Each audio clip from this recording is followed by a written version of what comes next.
Hi friends, ಎಲ್ಲರಿಗೂ ನಮಸ್ಕಾರ. Welcome back to my YouTube channel Latha's word. ಎಲ್ಲರೂ ಹೇಗಿದ್ದೀರಾ? ಎಲ್ಲರೂ ಚೆನ್ನಾಗಿದ್ದೀರಾ ಅಂತ ಅಂದ್ಕೊತೀನಿ. ಇವತ್ತು ಬೆಳಗ್ಗೆಯಿಂದನೇ ವ್ಲಾಗ್ ಶುರು ಮಾಡ್ತಾ ಇದ್ದೀನಿ. ಬೆಳಗ್ಗೆ ಎದ್ದ ತಕ್ಷಣ ಕಸ ಹೊಡೆದು ಬಾಗಿಲಿ ನೀರು ಹಾಕಿ ರಂಗೋಲಿ ಬಿಟ್ಟು ಬಾಗಿಲುಗಳಿಗೆ ಹೂವು ಇಟ್ಟು ಹೂವು ಇಡೋದ್ರಿಂದ ನನ್ನದು ದಿನ ಶುರುವಾಗುತ್ತೆ. ಸೊ ಹಳ್ಳಿ ಸೈಡಲ್ಲೆಲ್ಲ ಹಿಂಗೆ ಬೆಳಿಗ್ಗೆ ಎದ್ದ ತಕ್ಷಣ ಏನು ಮಾಡ್ತಾರೋ ಬಿಡ್ತಾರೋ ಗೊತ್ತಿಲ್ಲ, ಮುಖ ತೊಳ್ಕೊಂಡು ಕಸ ಹೊಡೆದು ಬಾಗಿಲಿಗೆ ನೀರು ಹಾಕಿ ಬಾಗಿಲಿಗೆ ಹೂವು ಇಟ್ಟು ಸೂರ್ಯ ನಮಸ್ಕಾರ ಮಾಡ್ತಾರೆ. ಇದು ಹಳ್ಳಿಲೆಲ್ಲ ಕಾಮನ್. ಇವತ್ತು ಸ್ವಲ್ಪ ಕೆಲಸಗಳಿದೆ. ಸೊ ಟೊಮೊಟೊ ಹಾಕಿದ್ವಲ್ವ, ಮಳೆ ಬಂದಿರೋದ್ರಿಂದ ನೆಲ ಎಲ್ಲ ಚೆನ್ನಾಗಿ ಹಸಿ ಇತ್ತು. ಸೊ ಹಾಗಾಗಿ ಕಳೆ ಕೀಳಲಿಕ್ಕೆ ಸರಿ ಹೋಗುತ್ತೆ ಅಂತ ಅಂದ್ಬಿಟ್ಟು, ಚೆನ್ನಾಗಾಗುತ್ತೆ ಅಂತ ನಾನು ಗಂಡ ಇಬ್ಬರೇ ಕೀಳಬೇಕು ಅಂತ ಅಂದ್ಕೊಂಡಿದ್ದೀವಿ. ಸುಮ್ಮನೆ ಏಂತಕ್ಕೆ, ಸ್ವಲ್ಪ ಇರೋದಲ್ವ. ಸೊ ಹಾಗಾಗಿ ನಾವಿಬ್ಬರೇ ಕಿತ್ತರೆ ಆಗೋಗುತ್ತೆ, ಮಾತಾಡ್ಕೊಂತ ಟೈಮ್ ಸ್ಪೆಂಡ್ ಮಾಡ್ದಂಗೆ ಆಗುತ್ತೆ ಅಂತ. ಆ್ಯಕ್ಚುಲಿ ಏನಂದರೆ, ನಾವು ಬಿಸಿಲಲ್ಲೆಲ್ಲ ಏನು ಕೆಲಸ ಮಾಡಲ್ಲ ಫ್ರೆಂಡ್ಸ್. ಬೆಳಿಗ್ಗೆ ತಂಪೊತ್ನಾಗ ಒಂದು ಸ್ವಲ್ಪ ಹೊತ್ತು ಊಟ ಮಾಡೋವರೆಗೂ ಕೀಳ್ತೀವಿ, ಮತ್ತು ಮನೇಲಿ ಹೋಗಿ ಊಟ ಮಾಡಿ ರೆಸ್ಟ್ ಮಾಡ್ತೀವಿ. ಮತ್ತು ಸಂಜೆ ಬಿಸಿಲು ಇಳಿದ್ಮೇಲೆ ಬಂದು ಸಂಜೆ ಒಂದು ಸ್ವಲ್ಪ ಕೆಲಸ ಮಾಡ್ಕೊತೀವಿ ಅಷ್ಟೇ.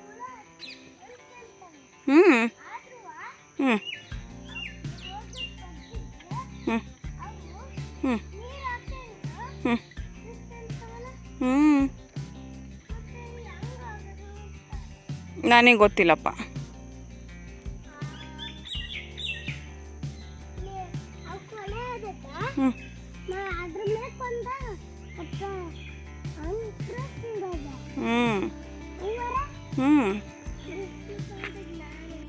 ಇವನ್ ಗೊತ್ತಲ್ಲ, ನನ್ನ ಮಗ್ದೀರ. ಇವತ್ತು ಭಾನುವಾರ ಅಲ್ವಾ, ಸೊ ಹಂಗಾಗಿ ಬಂದಿದ್ದ. ನಾನು ಕಳೆ ಕೇಳ್ತೀನಿ ಹಂಗೆ ಹೆಂಗೆ ಅಂತ ಬಂದು ಸುಮ್ಮನೆ ಅವ್ನು ಏನು ಮಾತಾಡ್ತಾನೋ ನನಗಂತೂ ಅರ್ಥ ಆಗಲ್ಲ. ಬಟ್ ಮಾತಾಡ್ತಿರ್ತಾನೆ, ಏನಾದ್ರು ಕೇಳ್ತಿರ್ತಾನೆ, ತಲೆ ತಿಂತಿರ್ತಾನೆ.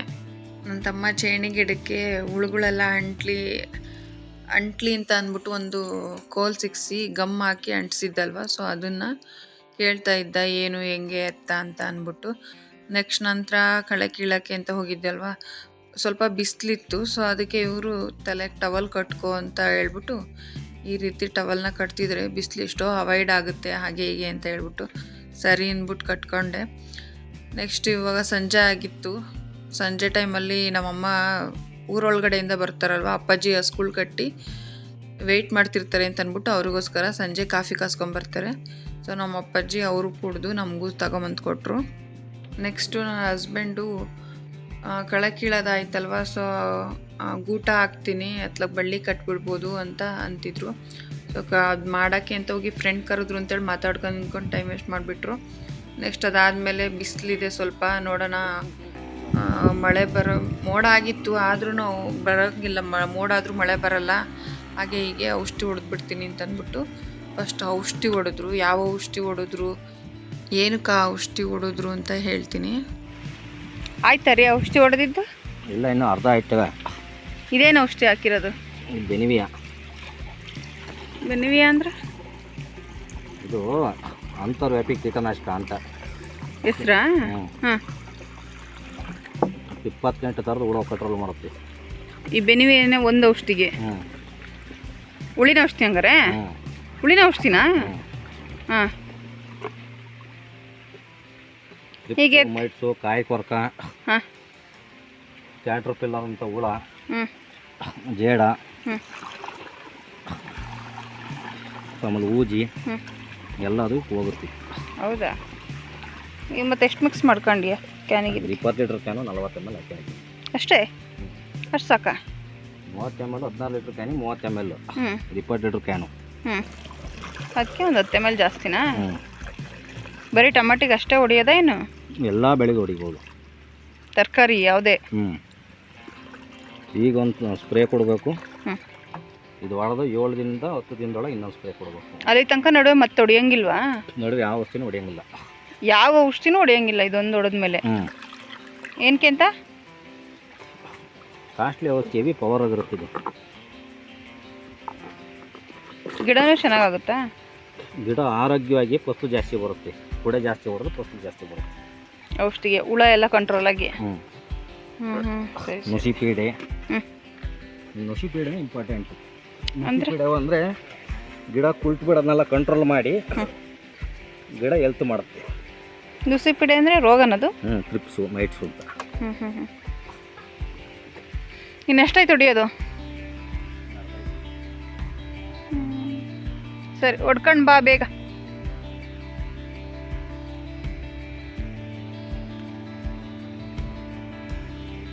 ಟೊಮೊಟೊದಲ್ಲಿ ತುಂಬ ರೋಗಗಳು ಜಾಸ್ತಿ, ಸೊ ಹಾಗಾಗಿ ಈ ಔಷಧಿ ಹೊಡೆದ್ರೆ ಬೆಟರ್ ಅಂತ ಹೇಳ್ಬಿಟ್ಟು ಔಷಧಿ ಹೊಡೆದ್ರು. ಇರೋದು ಇಷ್ಟಾಗಲ ಜಾಗದಲ್ಲಿ ಎಷ್ಟು ಹೂವಿನ ಥರದ ಗಿಡ ಹಾಕಿದ್ದಾರೆ ನೋಡಿ ಫ್ರೆಂಡ್ಸ್. ಇದು ಬಂದು ಅರಿಶಿಣದ ಎಲೆ, ಇದು ಮುಳ್ಗಾಯಿ ಗಿಡ, ನೆಕ್ಸ್ಟ್ ಇದು ಮೆಣಸಿನ್ಕಾಯಿನ ಗಿಡ, ಇದು ಡೇರೆ ಹೂವು. ಒಂದೊಂದು ಕಡೆ ಗೆಡ್ಡೆ ಹೂವು ಅಂತಾರೆ, ಒಂದೊಂದು ಕಡೆ ಡೇರೆ ಹೂವು ಅಂತಾರೆ. ಎಷ್ಟು ಚೆನ್ನಾಗಿ ಬಂದಿದೆ ಅಲ್ಲ. ಇದರಲ್ಲೇ ಸುಮಾರು ಕಲರ್ಸ್ ಇರುತ್ತೆ. ಇದು ಗುಲಾಬಿ ಹೂವು, ಒಂಥರ ಬಳ್ಳಿ ಥರ ಬರುತ್ತೆ. ಇದು ಚೆನ್ನಾಗಿದೆ ಅಲ್ಲ. ನೆಕ್ಸ್ಟ್ ಇದ್ರ ನಡುವೆ ಪಪ್ಪಾಯಿ ಗಿಡ, ನೆಕ್ಸ್ಟ್ ಇದು ಒಂಥರದ ದಾಸವಾಳ, ನೆಕ್ಸ್ಟ್ ಇದು ಒಂಥರ ದಾಸವಾಳ. ಇದು ಒಂದು ಸ್ವಲ್ಪ ಏನು ಹೇಳ್ತಾರೆ ಈ ಕಲರ್ ಗೊತ್ತಿಲ್ಲ ನನಗೆ, ಗಣೇಶ್ ಕಲರ್ ಅಂತ ಹೇಳ್ತಾರೆ. ಇದು ಫುಲ್ಲು ರೆಡ್ ಕಲರು ದಾಸವಾಳ. ಇದ್ರ ನಡುವೆ ಇಲ್ಲೊಂದು ಬಾಳೆ ಗಿಡ. ನೆಕ್ಸ್ಟ್ ಇದು ಅಷ್ಟೇ ಬಳ್ಳಿ ಹೂವಿನ ಗುಲಾಬಿ ಗಿಡ. ಇದು ಬಂದು ವೈಟ್ ಕಲರ್ ಫ್ಲವರು, ಚಿಕ್ಕದು ವೈಟ್ ಕಲರ್ ಫ್ಲವರ್. ಇನ್ನೊಂದು ಸರಿ ಯಾವಾಗಲಾದ್ರು ಹೂ ಬಿಟ್ಟಾಗ ತೋರಿಸ್ತೀನಿ. ಇದು ಕಣಗ್ಲು ಹೂವು, ಇದು ಮಲ್ಲಿಗೆ ಹೂವಿನ ದಂಟು, ಇದು ಡ್ರ್ಯಾಗನ್ ಫ್ರೂಟ್. ನೆಕ್ಸ್ಟ್ ಇದು ಕರ್ಣಕುಂಡಲ ಹೂವು ಅಂತ ಹೇಳ್ತಾರೆ. ಹೂವು ಬಿಟ್ಟಿಲ್ಲ ಇಲ್ಲೆಲ್ಲೋ, ಇಲ್ಲಾಂದರೆ ತೋರಿಸ್ತಿದ್ದೆ. ಇದು ಆವಾಗಲೇ ನೋಡಿದ್ರಲ್ವ ಅದೇ ಹೂವಿನ ಗಿಡ. ನೆಕ್ಸ್ಟ್ ಇದು ಒಂಟೆ ಸುತ್ತಿಂದು ದಾಸವಾಳ ಹೂವು.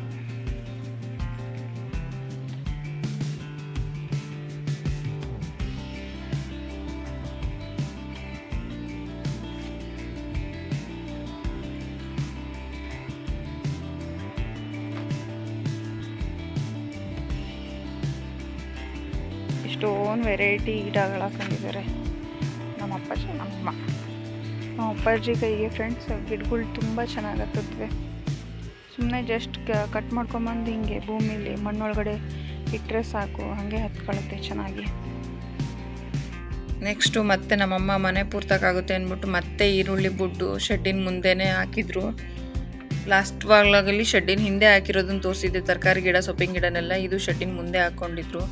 ಇದು ಬೆಂಡೆಕಾಯಿನ ಗಿಡ. ಮತ್ತು ಇಲ್ಲಿ ನನ್ನ ತಮ್ಮ ಮನೆ ಕಟ್ಟಿಸ್ಬೇಕು ಅಂತ ಹೇಳ್ಬಿಟ್ಟು ಇಲ್ಲಿಗೆ ಕಲ್ಲನ್ನೆಲ್ಲ ಒಡಿಸಿದ್ದ. ಸೊ ಹಂಗೆ ನೋಡೋಣ ಅಂತ ನಮ್ಮಮ್ಮ ಸುಮ್ಮನೆ ಬೀಜ ಊರಿದ್ರು. ಅದು ನೋಡಿದರೆ ಅಲ್ಸರೆಕಾಯಿ ಸೋರೆಕಾಯಿ ಅಂತಾರಲ್ವ ಅದು, ಮತ್ತು ಹೀರೆಕಾಯಿ ಬಳ್ಳಿ ಎರಡೂ ಚೆನ್ನಾಗಿ ಹಪ್ಕೊಂಡಿದೆ.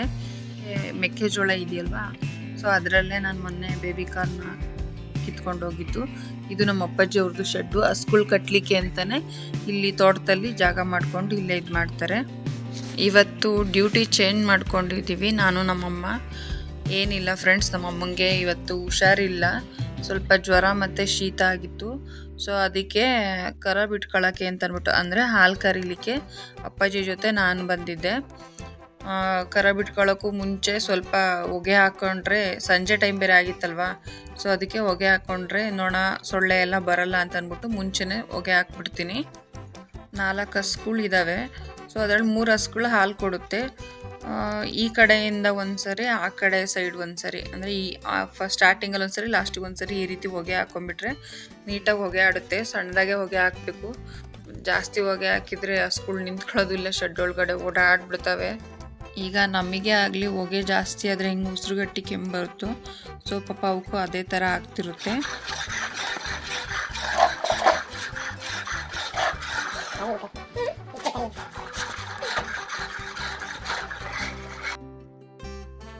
ನೆಕ್ಸ್ಟು ನಾನು ಮತ್ತು ಅಪ್ಪಾಜಿ ಇಬ್ಬರು ಸೇರಿಕೊಂಡು ಹಾಲು ಕರಿಯೋಕ್ಕೆ ಶುರು ಮಾಡಿದ್ವಿ. ನಾನು ನಮ್ಮ ಅಪ್ಪಾಜಿ ಸುಮ್ಮನೆ ಮಾತಾಡ್ಕೊಳ್ತಾ ಎಲ್ಲ ಹಸು ಕಾಲೆತ್ಬಿಡುತ್ತೋ ಅನ್ನೋ ಭಯದಲ್ಲಿ ಹಂಗೆ ಸುಮ್ಮನೆ ಎದ್ರುಕೊಂಡೇ ಹಾಲು ಕರೆದೆ. ನಮ್ಮ ಅಪ್ಪಾಜಿ ಎದ್ರಲ್ಲ ಫ್ರೆಂಡ್ಸ್, ಸ್ಟ್ರಾಂಗ್. ನಮ್ಮಮ್ಮಂಗೆ ಹುಷಾರಿಲ್ಲ ಅಂತಂದ್ಬಿಟ್ಟು ನಾನು ಹಾಲು ಕರಿಯೋಕ್ಕೆ ಬಂದಿದ್ದು ಅಷ್ಟೇ. ಸೊ ನಮ್ಮಮ್ಮಂಗೆ ಸ್ವಲ್ಪ ಶೀತ ಜ್ವರ, ಬೆಳಿಗ್ಗೆಯಿಂದ ಮಲ್ಕೊಂಡಿದ್ರು. ಅದಕ್ಕೆ ಇವಾಗ ಕರ ಬಿಟ್ಕೊಂಡ್ಮೇಲೆ ಸಂಜೆ ನಾನೇ ಅವ್ರಿಗೆ ಊಟಕ್ಕೆ ಮಾಡಿಕೊಟ್ಟು ಕಳಿಸ್ತೀನಿ. 2 ಹಸು ಏನು ಪ್ರಾಬ್ಲಮ್ ಇಲ್ಲ ಫ್ರೆಂಡ್ಸ್, ಹಾಲು ಕರಿಬೋದು, ಕಾಲ್ಗಿಲೆಲ್ಲ ಏನು ಹೊಡೆಯಲ್ಲ. ಸೊ ಅದಕ್ಕೆ 2 ಹಸುದು ಕರ್ಕೊಂಡ್ವಿ, ನಾನೇ ಅಪ್ಪಾಜಿ ನಾನು ಕರೆದ್ವಿ. ಇನ್ನು ಈ ಹಸು ಇದೆಯಲ್ಲ ಫ್ರೆಂಡ್ಸ್, ಏನಕ್ಕೆ ಅಂತ ಗೊತ್ತಿಲ್ಲ, ಸುಮ್ಮನೆ ಕಾಲು ಎತ್ತುತ್ತಾನೆ ಇತ್ತು. ಅಪ್ಪಾಜಿಗೆ ಕರ ಬಿಟ್ಕೊಳಕ್ಕಾಗಲೇ ಇಲ್ಲ, ಇಲ್ಲಾಂದರೆ ಆ ಕಡೆ ಒಬ್ರು ಈ ಕಡೆ ಒಬ್ಬರು ಕೂತ್ಕೊಂಡು ಬೇಗ ಬಿಡ್ಕೊಂತಿದ್ವಿ. ಸೊ ಅದಕ್ಕೆ ಮುಂದೆಗಡೆ ನಿಂತ್ಕೊ ನೀನು, ನಾನು ಕರ್ಕೊತೀನಿ ಹಾಲು ಅಂತ ಅಂದರು ಅಪ್ಪಾಜಿ. ಸೊ ಅದಕ್ಕೆ ನಾನು ಮುಂದೆನೇ ನಿಂತಿದ್ದೆ. ಅಷ್ಟರಲ್ಲಿ ಮಳೆ ಶುರುವಾಗೋಯ್ತು, ಜೋರಾಗೆ ಬಂತು ಮಳೆ. ನೆಕ್ಸ್ಟು ನಾನೊಂದು ಬಾಟ್ಲಿಗೆ ಹಾಲು ಹಾಕ್ಕೊಂಡು ಮನೆ ಕಡೆ ಹೊರಟೆ. ಸೊ ಇದು ಇವತ್ತಿನ ವ್ಲಾಗ್ ಆಗಿತ್ತು ಫ್ರೆಂಡ್. ದಯವಿಟ್ಟು ನಿಮ್ಗೆ ಇಷ್ಟ ಆಗಿದರೆ ಲೈಕ್ ಮಾಡಿ, ಶೇರ್ ಮಾಡಿ, ಸಬ್ಸ್ಕ್ರೈಬ್ ಮಾಡಿ, ಕಮೆಂಟ್ ಕೂಡ ಮಾಡಿ. Thank you.